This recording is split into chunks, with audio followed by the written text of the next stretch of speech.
widzowie, z tej strony Zuzia i jestem w Ulina Park.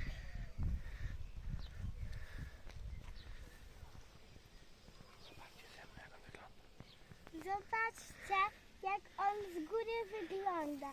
Weszliśmy na górę, gdy trzeba się zapisać na tyrolkę, ale rodzice woleli, żebyśmy Patrzcie,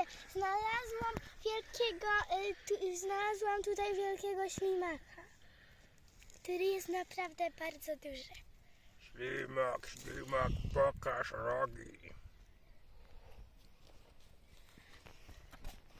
I ja lubię ślimaki bardzo. I tu jest bardzo dużo robaków. Czekaj, bym się.